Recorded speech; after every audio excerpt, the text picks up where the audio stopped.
I don't think there's any better way to communicate what this game is than gameplay of it.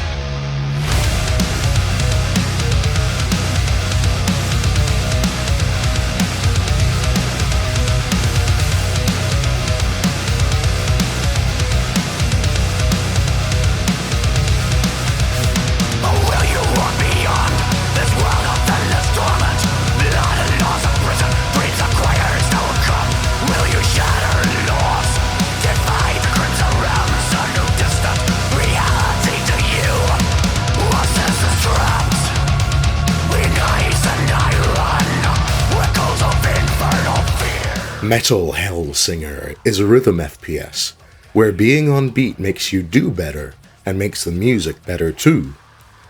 My actions lining up with music in games always felt awesome. It's surprising it took until now for a game like this to come out. It's like a playable kill montage.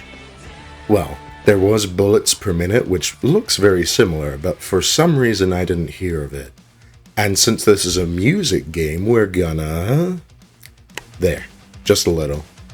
Settings include a latency test and adjustment, which I highly recommend, even if it only ends up being like 30 milliseconds. It also lets you turn off the beat indicator if you want to just feel it out instead. I turned it off because I would end up staring at the UI instead of feeling the beat. Hard is hard. I recommend sticking to normal for the first playthrough, especially because you only get one life on hard, and you have to restart the level when you run out. God, it's just so fun.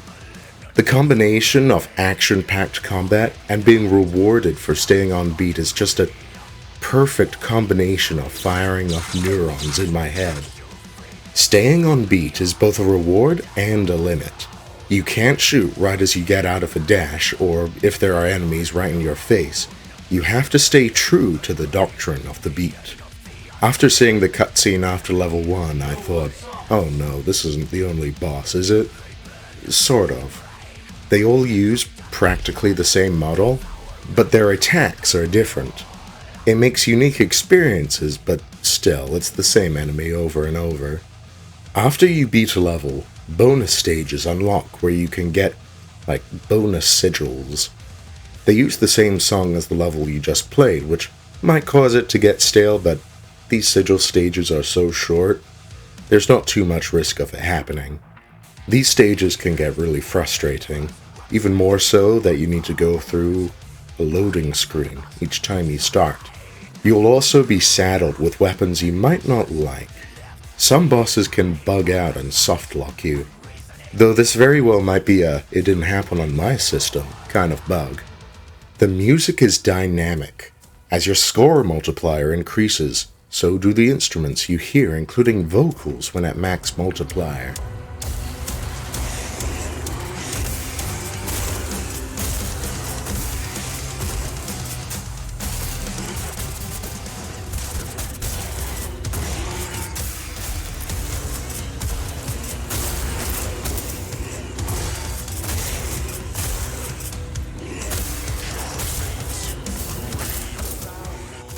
It's clear the devs really want you at that max multiplier as much as possible.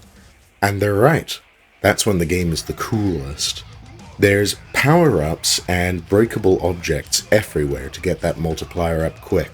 Plus, your first weapon, the skull, can be used to stop it from dropping in between fights.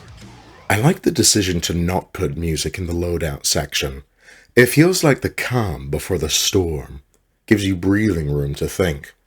Stat bars in this screen aren't entirely accurate. It's best to try out weapons to see for yourself. Songs are often themed around the level you're on. Nihil starts with a cutscene about a dissolution ritual. Its song is called Dissolution. Acheron's song is all about the level you're on, name-dropping it throughout. I think it really adds to the feeling of this epic journey you're on through the game. Plus it gives a lot of character to the level itself. Like, these aren't just cool metal songs. They're cool metal songs made specifically for the levels you're on. Special mention to the final boss music, where the theme of the game makes a return. I love late... Motherfucker, it happened again. On the very next level. I can't stress how much of a downer it is to go through a romp and most of a boss just to be told, "Sir, we need to ask you to leave." What? What's going on with my voice? What? Why? What did I do? Yeah, it's real easy to win fights as an incorporeal cloud of dust. You're lucky I can't vacuum clean you on beat, you punk.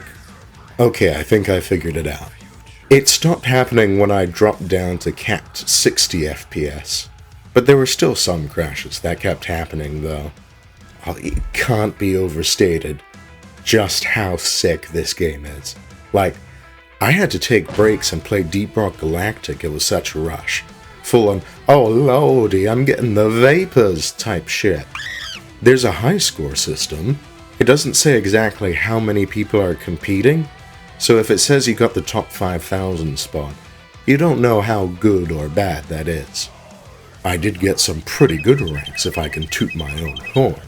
Your first weapon is a skull, which acts as the pistol you don't want to use after you pick up the next weapon, except it's the only weapon that can keep your score multiplier up without hitting an enemy.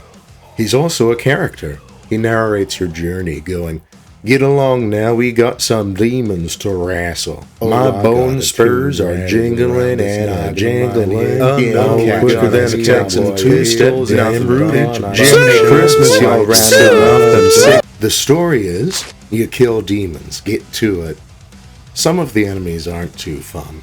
Stalkers have a ranged attack that comes out fast, and the tell is rather hard to read. Does a lot of damage too. In close range, they're not much better. Blue stalkers are even more annoying, and they have the same health as behemoths. For some reason, they made it so these blue stalkers, as well as gun behemoths and shield guys, are immune to the crossbow suck thing. Why? They're already the most annoying enemies in the game, and now game mechanics just stop working around them. Because it would trivialize it? Well, make it so they can attack while being moved. They have the health to survive past the ult. Instead, the crossbow ult is just by far the worst in the game. It doesn't even do any damage. Those flying spitter enemies are just straight up not fun. They shoot multiple blobs in all different directions that stay there for a bit and slow you down. The shield guys also suck. They have way more health than the other shooting guys, plus the shield that's hard to get past. The final boss has attacks that are hard to figure out, and dumps buckets of them right out of the gate. Then the big guys with the guns. Now that I think about it, most enemies in the game are pretty annoying. They always seem to catch me. Hey, speaking of catching, if you stay in your own head a lot, and find yourself getting worked up about thoughts, catching them as they start to happen is the best defense.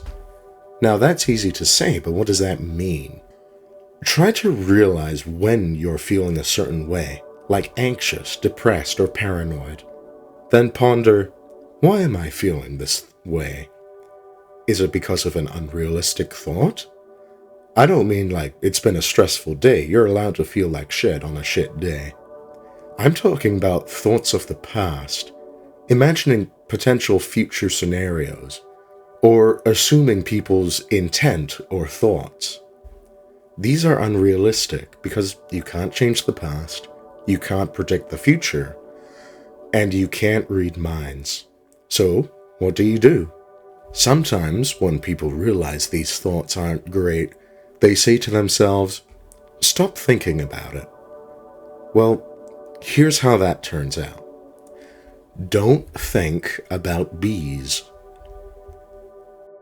You see what I'm saying? What's much easier is actually to confront the thought head on. Ask, why am I having you, thought? Why are you making me feel this way? And peel back the root cause. I'm ashamed of something I did. I'm worried about the future. I want people to like me.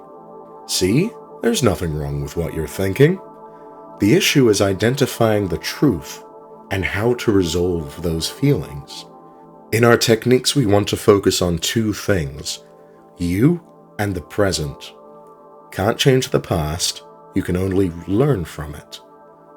can't predict the future, but you can plan for it. What can you do about it right now? We want ways where you have control over your life. So remember, try catching those unrealistic thoughts. I do like a lot of the design. The main character especially nails the combination of downtrodden yet still incredibly powerful. Most weapons are recreations of standard weapons and look sweet, but there's also this boomerang-like weapon. It's very imaginative. There's a lot of emphasis on, I don't know what to call it, slimness? Humility? A lot of enemies are just a bit thinner than you might expect from demons of hell. And if you're sold on the idea of a playable metal album, creatures might look a bit more reserved than they could be. I'm thinking of big, bulky demons with big metal spikes and over-the-top movements. Everything looks like it's malnourished and fragile, which could very well be the art director's intent. We're tearing down an ancient corrupted system that seems to be perpetually on its last breaths, so it gets that look spot on. It just feels like the tone of the music and gameplay is calling for a slightly different look. Have I mentioned how fun the core gameplay mechanic is? I know I'm repeating myself, but it's really cool. Every action feels so much more impactful when it's on beat, which makes the music more intense. It's like this positive feedback loop of sick shit, like dropping sodium in water, but it doesn't get me banned from restaurants. Fighting enemies on beat is also the only form of gameplay. Exploration, character progression, mini-games, that all got checked when you came in. Alright, let's see what you got. Oh, thought you could sneak in with a chow gun, did ya? Off with ya. I don't want to see your mug again. Hey, we got a runner! They've got a card minigame! As it turns out, while I was creating this video, they actually added in, like, explorable secrets. So, there you go. I would be so happy if this kind of gameplay was just copy-pasted into other games. Imagine if, like, an Elder Scrolls kind of game was like this. Yeah, that's probably absurdly complex, and it might not even be that good, but it's my pipe dream. I get to do what I want. No, you don't. Are you serious? A dream eater? Now? I'm gonna eat your dream. Dude, get out! I'm dreaming here. It actually tastes kind of bad. Wow, rude.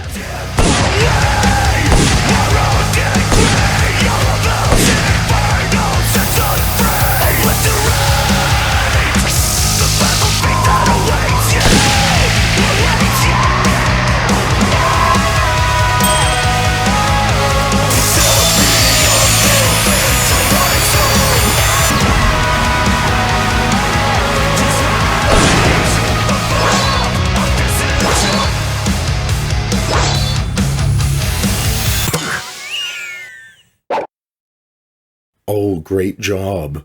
Hey, fuck you too. Sometimes when I press jump, it doesn't jump. Both when I'm on the ground and when in the air and I haven't used my double jump yet. Same thing with the dash. When you're penalized for every hit you make, it can be quite frustrating. There's a dash jump combination, and that's even more spotty. I also tripped over geometry rather frequently.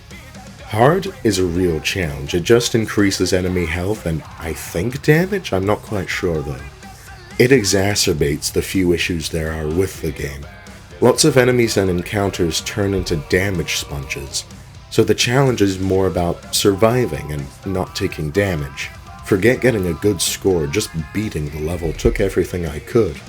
It hammered in a few good habits into me after quite a bit of trouble. Don't stay in the middle. Dodge way more often, use your ults. I still hate stalkers though.